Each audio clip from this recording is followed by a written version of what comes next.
알기 쉬운 원리 이야기 제10장 하나님의 구원 섭리 169페이지입니다. 원래 인간 시조가 타락하지 않고 완성해서 하나님과 심정일체를 이루었다면 그들은 하나님만을 모시고 살았을 것입니다. 그러나 인간은 사탄과 사랑의 관계를 맺어 타락했기 때문에 동시에 사탄도 대하는 입장에 놓이게 되었습니다. 이렇게 하나님과 사탄 두 주인을 상대할 수 있는 비원리적 존재가 된 타락한 인간이 하나님에게로 다시 나아가려면 사탄을 분립하고 하나님만을 상대할 수 있는 본래의 자리를 찾아야 합니다. 그런데 타락 인간이 하나님께 나아가려고 할 때 사탄이 가만히 놓아두지를 않죠. 그래서 그 사탄을 먼저 분립해야 하고 이를 위해서는 사탄 분립의 조건을 세워 인간이 사탄과 하나 되었던 과정과는 정반대의 길로 가야 합니다. 이렇게 인간이 타락으로 인해 잃어버렸던 자리에서 본래의 위치와 상태로 돌아가기 위해서는 사탄을 분립할 조건을 세워 승리함으로써 돌아갈 수 있습니다. 그리고 그때 세우는 조건은 타락으로 잃어버린 것에 대한 합당한 탕감 조건이 되어야 합니다. 예를 들어 인간은 선악과는 따먹지 말라는 하나님의 말씀을 불신하고 사탄의 말을 듣고 타락했습니다. 그래서 다시 에덴 동산으로 돌아가기 위해서는 그 반대의 경로로 하나님의 말씀을 절대적으로 믿고 따라야 합니다. 이것이 신앙길에 믿음이라는 말씀이 있게 된 이유입니다. 그러면 하나님께로 돌아갈 수 있는 그 믿음은 어떤 믿음일까요?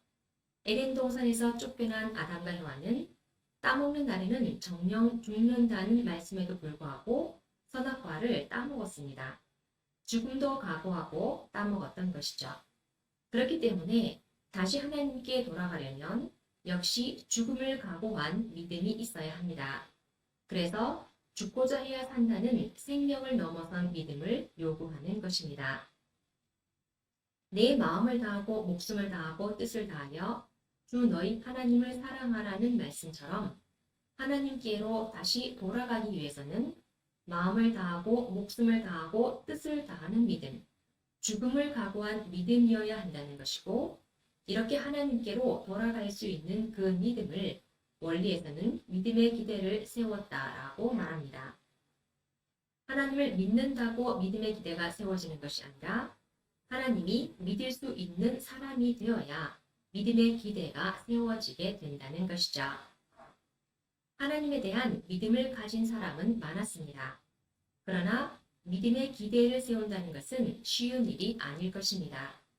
믿음의 기대를 세웠던 사람들은 모두 성경의 중심 인물이 되었는데 노아, 아브라함, 이삭, 야곱, 요셉, 모세, 여호수아는 그러한 믿음을 세운 사람들이었던 것입니다. 인간이 타락하게 된 과정을 보면 하나님의 종으로 창조되었지만 인간을 타락시킨 천사장 루시엘은 만물에게 채가 있는 것을 부러워했습니다. 특히 하나님의 사랑을 받고 있는 아담과 해와가 몸을 가지고 성장해 가는 것을 보고 부러움이 커졌다는 것입니다. 이에 자신에게 채가 없는 것과 하나님이 아담과 해와를 자기보다 더 사랑하는 것에 대한 섭섭함과 사랑의 감소감과 소외감이 있었습니다. 천사는 사랑의 감소감을 채우기 위해 하나님의 사랑을 받고 있는 해와를 더 가까이 하게 되었고 그것이 불씨가 되어 어린 해와를 유혹하게 되었습니다. 그리고 해와가 다시 아담을 타락시킴으로써 원래는 천사를 주관해야 할 하나님의 아들딸이 거꾸로 천사의 주관을 받는 결과를 야기하게 되었습니다. 이런 과정을 통해 인간을 역주관하게 된 타락한 천사는 인간에 대한 그 주관권을 내어놓지 않으려고 하나님께 대적하고 있는 것입니다. 인간이 천사의 주관을 받게 되면서 사랑의 질서가 무너지고 천사장 루시엘이 해와를 유혹할 때 가지게 된 불안과 공포감, 시기, 질투, 교만, 혈기 등의 타락성이 아담 해와에게 그대로 이어지게 되었습니다.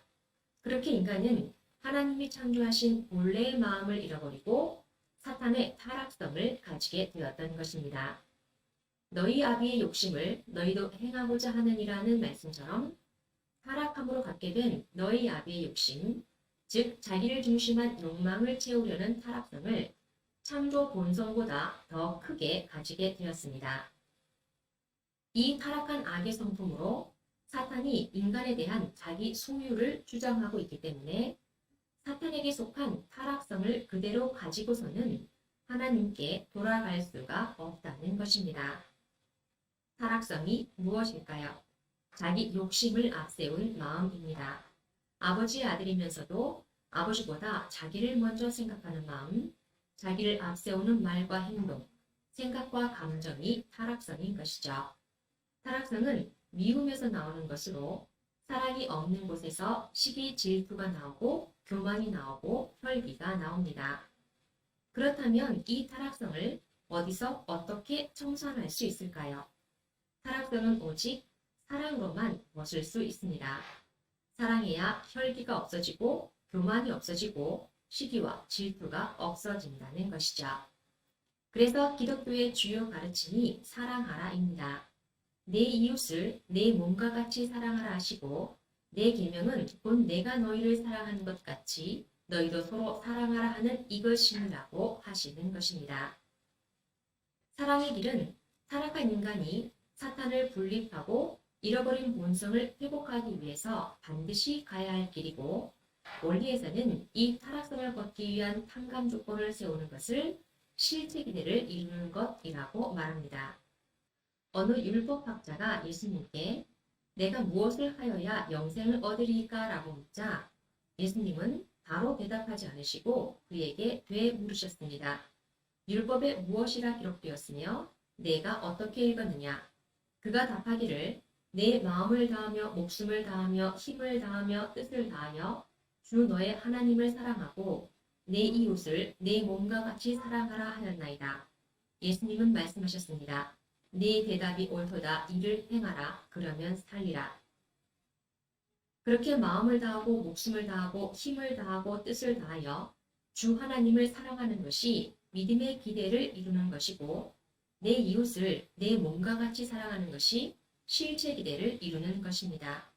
그러면 살리라는 말씀은 그러면 하나님께 돌아갈 수가 있다는 말씀인 것이죠.